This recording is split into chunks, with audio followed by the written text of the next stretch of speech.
तो मैं मनीष ओझा ढोके। दोस्तों, अग्निवीरों के लिए एक नया नियम आया है। जो अग्निवीर मिलिट्री में 4 साल की भर्ती होते हैं, उनके लिए नया नियम आया है कि अग्निवीरों के परमानेंट सैनिक बनने से पहले उनकी शादी पर रोक। भारतीय सेना ने अग्निवीरों के स्थायीकरण को लेकर एक नया नियम बनाया है, जिसके तहत स्थायी नियुक्ति से पहले शादी करने पर उम्मीदवार चयन से बाहर हो जाएगा। अग्निवीर योजना के तहत सेना में भर्ती हुए लाखों युवाओं के मन में एक ही सपना होता है, 4 साल की सेवा के बाद भारतीय सेना में स्थायी सैनिक बनना। क्या यह संभव है? जी, अब ये संभव है। अब ऐसे युवाओं के लिए भारतीय सेना की ओर से एक नया और अहम नियम सामने आया है, जिसे जानना हर अग्निवीर के लिए बेहद जरूरी है। यह नियम सीधे तौर पर उनके निजी जीवन से जुड़ा है, क्योंकि इसमें शादी को लेकर साफ साफ दिशा निर्देश दिए गए हैं।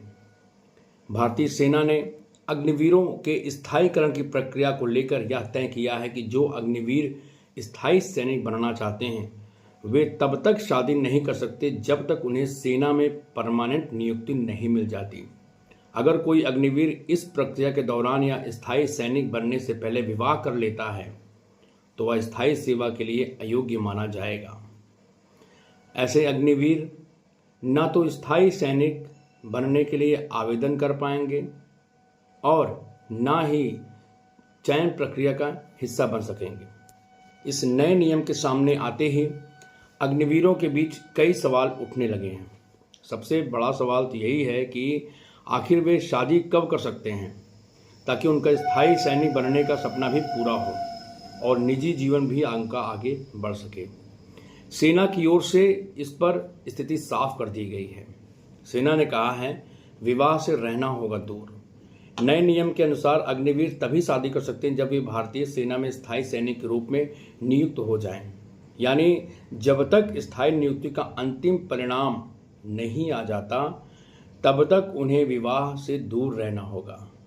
हालांकि इसमें ज़्यादा लंबा इंतज़ार नहीं करना पड़ेगा। अग्निवीरों को अपनी 4 साल की सेवा पूरी करने के बाद लगभग 4 से 6 महीने का समय और देना होगा, जिससे स्थायीकरण की पूरी प्रक्रिया पूरी की जाएगी। अग्निवीर की शुरुआत दोस्तों 2022 में हुई थी। इस योजना के तहत भर्ती हुए पहले बैच की 4 साल की सेवा पूरी होने वाली है। शायद जुलाई 2026 के आसपास 2022 बैच के अग्निवीरों की सेवा अवधि समाप्त हो जाएगी। अनुमान है कि पहले बैच में करीब 20,000 युवा शामिल थे, जो अब सेवा मुक्त होने जा रहे हैं।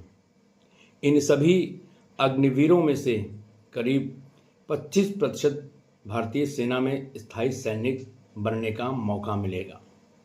इसके लिए शारीरिक दक्षता, लिखित परीक्षा और जो आर्मी के अन्य मानक होते हैं, उन्हीं के आधार पर उनका चयन किया जाएगा। चयन प्रक्रिया पूरी तरह से मेरिट है और प्रदर्शन पर आधारित होगी।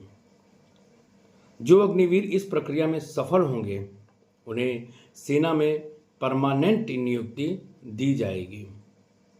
दोस्तों, ये बहुत अच्छा मौका है जो सेना ने नए कदम उठाए हैं। सेना ने यह भी कहा है कि स्थायी सैनिक बनने की प्रक्रिया सेवा खत्म होते ही उसी दिन पूरी नहीं हो जाती।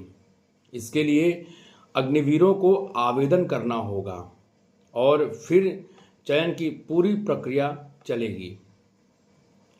यह प्रक्रिया आमतौर पर 4 से 6 महीने तक चल सकती है। इस दौरान सेना ने यह भी स्पष्ट कर दिया है कि जब तक अंतिम सूची जारी नहीं हो जाती, तब तक किसी भी अग्निवीरों को शादी नहीं करनी चाहिए। रिपोर्ट के अनुसार सेना का कहना है कि अगर कोई अग्निवीर इस बीच विवाह कर लेता है, तो उसे स्थायी सैनिक बनने की दौड़ से बाहर कर दिया जाएगा। ऐसे उम्मीदवार का आवेदन स्वीकार नहीं किया जाएगा, चाहे उसकी योग्यता कितनी अच्छी हो। इसलिए अग्निवीरों को इस नियम को गंभीरता से समझने और मानने की सलाह दी गई है। वहीं अग्निवीर स्थायी सैनिक के रूप में चयनित हो जाते हैं, उन्हें नियुक्ति मिलने के बाद शादी करने की पूरी छूट होगी। एक बार सेना में आप परमानेंट ज्वाइन कर लेते हैं, उसके बाद आप अपनी सुविधा और इच्छा अनुसार कभी भी विवाह कर सकते हैं। उस समय पर यह कोई पाबंदी लागू नहीं रहेगी।